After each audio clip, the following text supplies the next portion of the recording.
कहते हैं कि दुनिया में मन सबसे ज्यादा शक्तिशाली चीज होता है। अगर किसी चीज को तुम पूरे मन से चाह लो तो तुम उसे हासिल कर सकते हो। ये मैं नहीं कहता, ये सभी महापुरुषों का कहना है। लेकिन अगर यह सत्य है, ये सच है, तो हम जो अपने मन से चाहते हैं वह हमें हासिल क्यों नहीं होता है?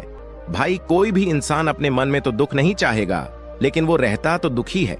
हर इंसान अपने मन से तो कामयाब होना चाहता है, खूब पैसा कमाना चाहता है, लेकिन फिर भी वह कामयाब नहीं होता।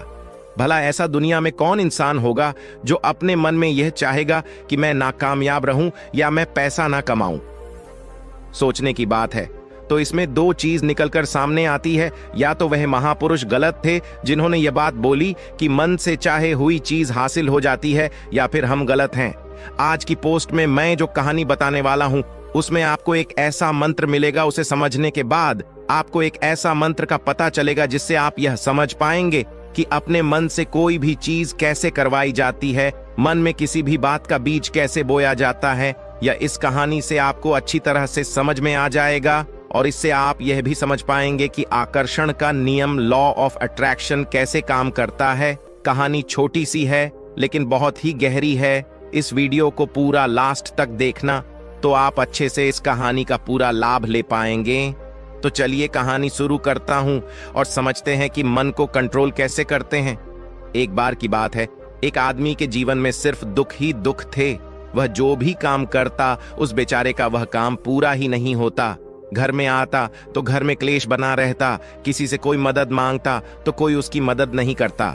ऐसा लगता था कि चारों तरफ से उसके ऊपर दुख का पहाड़ टूट पड़ा है। उसे समझ नहीं आ रहा था कि मैं इन दुखों से कैसे पार पाऊं। वह दिन रात यही सोचता रहता था कि अपने दुखों से छुटकारा कैसे पाना है। इसी कारण से वह रात में सो भी नहीं पाता था। उसकी आंखों के नीचे बड़े बड़े काले घेरे बन गए थे, जो इस बात का प्रतीक थे कि वह आदमी कितना दुखी है और कितना चिंतित है। कभी कभी तो उसके मन में आत्महत्या करने के भी ख्याल आते थे, लेकिन अपने परिवार की चिंता करके वह यह कदम नहीं उठा पाता। वह इतना दुखी हो गया कि उसने निर्णय किया कि वह इन दुखों से छुटकारा पाकर ही रहेगा। इसके लिए चाहे उसे कितनी ही मेहनत करनी पड़े, कुछ भी करना पड़े, चाहे अंगारों पर चलना पड़े, लेकिन इन दुखों से छुटकारा हासिल करके रहेगा। ऐसे ही एक दिन उसने अपने मित्र से पूछा कि मैं अपने जीवन को कैसे सुधारें। उसके मित्र ने उसे बताया कि तुम किसी बाबा के पास जाओ। बाबाओं के पास ऐसा मंत्र होता है जिससे सारे दुख मिट जाते हैं, जीवन खुशियों से भर जाता है और धन संपदा भी हासिल होती है। तुम किसी ऐसे बाबा को ढूंढ लो, बस तुम्हारा काम बन जाएगा।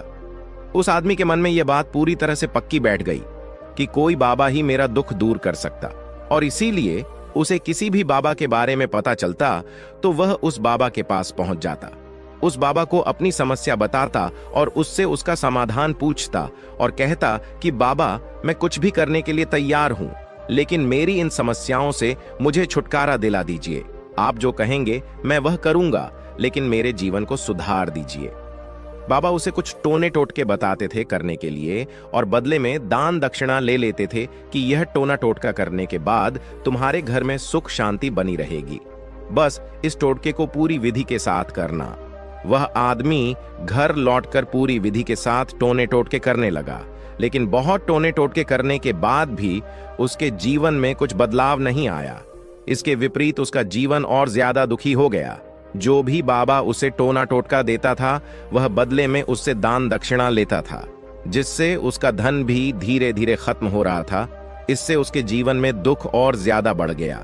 तब उसे लगा कि बाबाओं के पास जाने से तो मेरे जीवन में दुख कम होने की वजह बढ़ते ही जा रहे हैं, तो मुझे क्या करना चाहिए? बाबाओं के पास जाऊं या ना जाऊं? फिर एक दिन एक आदमी ने उसे बताया कि तुम अपने घर में किसी पंडित को बुलाकर हवन करवा लो।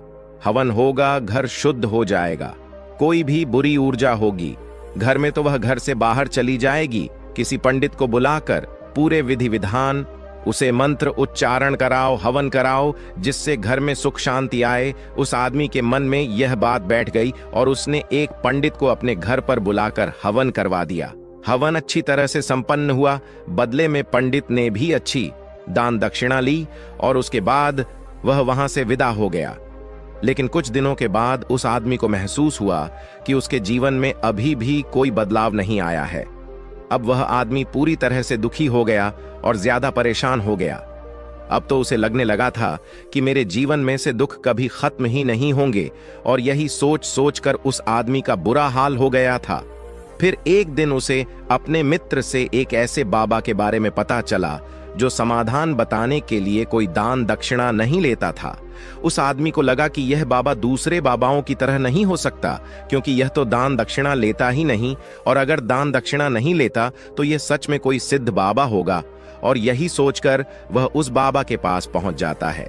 जब वह आदमी वहां पर पहुंचता है तो वह बाबा ध्यान में बैठे हुए थे। यह देखकर वह आदमी वहीं पर चुपचाप बैठकर ध्यान से बाहर आने का उनका इंतजार करने लगा। थोड़ी देर बाद बाबा ने आंखें खोली तो सामने एक दुखी और परेशान युवक को बैठे देखा। उसकी आंखों के नीचे काले घेरे देखकर ही समझ गया कि यह आदमी अपने जीवन से कितना परेशान है। उसे संबोधित करते हुए बाबा ने पूछा कि बच्चा, क्या चाहते हो? बाबा के पास क्या लेने आए हो? उस आदमी ने कहा कि बाबा, मैं अपने जीवन से बहुत परेशान हूं। मैंने इन दुखों को दूर करने के लिए बहुत सारे रास्ते अपनाए, हर वो तरकीब करके देखें जो किसी बाबा ने मुझे बताई, हर वो काम किया जो कोई भी इंसान ने मुझसे करने को कहा, लेकिन मेरे जीवन में दुखों में कोई कमी नहीं आई। बाबा, इसके विपरीत मेरे जीवन में दुखों में बढ़ोतरी हो गई है। मुझे समझ में नहीं आ रहा है कि मैं क्या करूं। कभी कभी तो मैं आत्महत्या करने की सोचता हूं, लेकिन मैं अपने परिवार की सोचकर मैं यह कदम नहीं उठाता हूं। मैंने आपके बारे में बहुत सुना है बाबा, और मैं बहुत उम्मीद के साथ आपके पास आया हूं। कृपया करके मुझे कोई ऐसा मार्ग बताएं जिससे मुझे अपने दुखों से छुटकारा मिल जाए। मैं अपने दुखों से छुटकारा पाने के लिए कुछ भी करने को तैयार हूं। आप मुझे कोई भी रास्ता बताएं, चाहे वह रास्ता कितना ही कठिन क्यों ना हो, मैं उसको पार करके रहूंगा। बाबा ने महसूस किया कि आदमी तो सच में बहुत परेशान है। बाबा ने उसकी बात सुनकर कहा कि बच्चा, दुखों को दूर करने के लिए मंत्र ऐसे ही नहीं मिलते हैं। मंत्र पाने के लिए कुछ करना पड़ता है। तुम कुछ कर सकते हो। यह सुनकर पहले तो उस आदमी ने सोचा कि यह बाबा भी मुझसे दान दक्षिणा मांगेंगे, लेकिन और कोई रास्ता ना पाकर उस आदमी ने कहा, बाबा, आपको जितना भी दान दक्षिणा चाहिए मैं देने के लिए तैयार हूं, लेकिन आपका मंत्र सच्चा होना चाहिए, वह पूरा होना चाहिए, उसका फल मुझे मिलना चाहिए। उसके बाद मैं आपको जो भी दान दक्षिणा लेना चाहते हो मैं आपको दे दूंगा। बाबा ने कहा, दान दक्षिणा तो बहुत छोटी चीज है, मुझे वह नहीं चाहिए। इस पर वो आदमी सोच विचार करके बोला, तो बाबा, मैं अंगारों पर भी चलने के लिए तैयार हूं, आप मुझे बस आज्ञा दीजिए। बाबा ने कहा कि अंगारों पर चलने वाली छोटी चीज मैं तुमसे नहीं कराने वाला हूं। मैं जो तुमसे कराने वाला हूं वह बहुत कठिन मंत्र है, उसे पूरा कर पाओगे? उसने कहा, बाबा, आप मुझे बताइए तो सही, मुझे करना क्या होगा?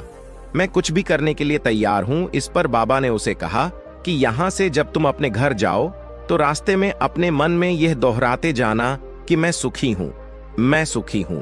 बार बार अपने मन में यही दोहराना, और याद रहे जुबान पर यह नहीं आना चाहिए, यह सिर्फ मन में दोहराना है। यह सुनकर वो आदमी बोला, बाबा, बस इतनी सी बात, ये तो मैं चुटकी बजाते कर लूंगा, लेकिन इससे होगा क्या? बाबा बोले कि इस मंत्र को करके तो देखो, वैसे भी तुमने इतने बाबाओं के मंत्र किए हैं तो इस मंत्र को भी करके देख लो। उस आदमी ने सोचा कि बाबा कुछ दान दक्षिणा तो ले नहीं रहे हैं, और छोटा सा मंत्र है, इसे तो मैं कर ही लूंगा। वो बोला, ठीक है बाबा, मैं ये मंत्र जरूर करूंगा। और वो आदमी यह कहकर वहां से चलने लगा। लेकिन जैसे ही वह चलने लगा, पीछे से बाबा ने बोला कि बच्चा, एक बात याद रखना, जब तुम यह मंत्र अपने मन में दोहराना तो तुम्हारे मन में बंदर के विचार नहीं आने चाहिए, बंदर का ख्याल भी नहीं आना चाहिए, तो ही यह मंत्र सिद्ध होगा। आदमी बोला, मुझे तो आज तक बंदर का कोई विचार नहीं आया, तो अब क्यों आएगा? आप चिंता मत करिए बाबा, मैं बस मन में यही दोहराऊंगा कि मैं सुखी हूं, मैं सुखी हूं। इसके अलावा बंदर का कोई भी विचार मेरे मन में नहीं आएगा। यह कहकर वह आदमी वहां से चल देता है। वह अपने मन में मैं सुखी हूं, मैं सुख ही हूं, यह दोहराता हुआ थोड़ी दूर ही चला था कि उसके मन में अचानक बंदर का ख्याल आ गया। बंदर का ख्याल एक बार आया और चला भी गया, लेकिन उस आदमी ने सोचा, आज तक तो मुझे बंदर का कोई भी विचार नहीं आया, यह आज बंदर का विचार क्यों आ गया? और ऐसे करके उसने उस बंदर के विचार को पकड़ लिया और यह भूल गया कि मुझे क्या मंत्र दोहराना है, और वह बंदर के बारे में सोचने लगा। जब थोड़ी देर बाद फिर से उसे होश आया तो वह फिर से अपना वही मंत्र दोहराने लगा जो बाबा ने उसे बताया था, मैं सुखी हूं, मैं सुखी हूं। लेकिन अचानक से उसे एक बंदर दिखाई दिया और यह देखकर फिर से उसके मन में बंदर का विचार उठ गया, और यह देखकर वह इस विचार को बाहर फेंकना चाहता था, और वह चाहता था कि मेरे अंदर किसी तरह से बंदर का विचार ना आए, लेकिन उसे तो सामने बंदर ही दिखाई दिया।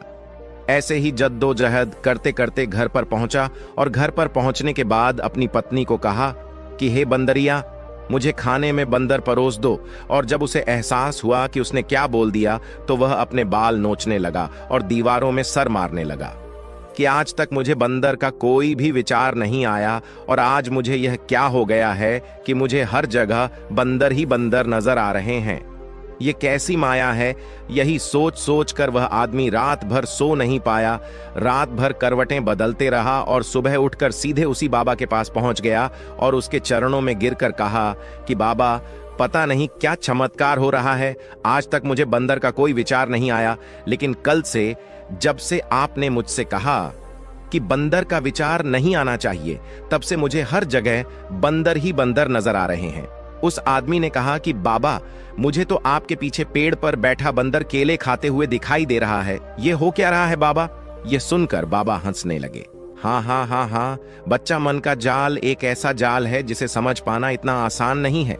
बंदर तो तुम्हारे रास्ते में पहले भी आते थे। जब तुम मेरे पास आए थे तो इन्हीं पेड़ों पर ये बंदर घूम रहे थे, लेकिन तब तुम्हारे ध्यान में ये बंदर नहीं था, तब तुम्हारे ध्यान में सिर्फ दुख थे।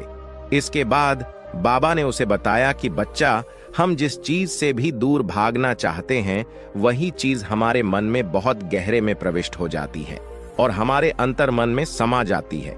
असल में हम जिस चीज से छुटकारा पाना चाहते हैं उससे छुटकारा इसीलिए पाना चाहते हैं कि वह हमारे साथ बहुत गहरे से जुड़ी हुई है, और हम जितना ही उससे छुटकारा पाना चाहते हैं वह उतनी ही गहरी हमारे मन में बैठती चली जाती है और आखिरकार हमारे अंतर्मन में छा जाती है। ऊपर से तो हम चाहते हैं सुखी होना, कि मैं सुखी हूँ सुखी हूँ, हमारे होंठ भी यही बोलते रहते हैं, लेकिन हमारे मन में दुख समाये होते हैं। हमारे विचारों में, हमारे मन में दुख ही दुख दिखाई देते हैं। इसीलिए अपनी जुबान से बार बार यह बोलने से कि मैं सुखी हूँ, मैं सुखी हूँ, हम सुखी नहीं होंगे जब तक यह मंत्र हमारे अंतर्मन में प्रविष्ट नहीं होगा। इस पर उस आदमी ने पूछा कि बाबा, लेकिन यह मंत्र हमारे अंतर्मन में प्रविष्ट कैसे होगा? यह सुनकर बाबा ने कहा कि बच्चा, अपने दुखों से लड़ना बंद कर दो। जब तक तुम अपने दुखों को दूर करने की सोचते रहोगे तब तक वो दुख तुमसे चिपके रहेंगे, तब तक वो दुख तुम्हारे अंतर्मन पर अपना राज बनाए बैठे रहेंगे। और जिस दिन तुम उन दुखों के बारे में सोचना ही छोड़ दोगे, उन दुखों से छुटकारा ही नहीं पाना चाहोगे, उसी दिन से तुम्हारे जिंदगी से दुख गायब हो जाएंगे। क्योंकि किसी भी चीज से छुटकारा पाने के लिए हमें उस चीज के बारे में सोचना पड़ता है, और हम जितना ही उस चीज के बारे में सोचते हैं वह उतनी ही गहरी हमारे मन में प्रविष्ट होती चली जाती है। दोस्तों, मुझे उम्मीद है इस वीडियो से आपको बहुत कुछ सीखने को मिला होगा। अगर आप नए हो तो हमसे जुड़ने के लिए इस चैनल को सब्सक्राइब करना मत भूलिएगा।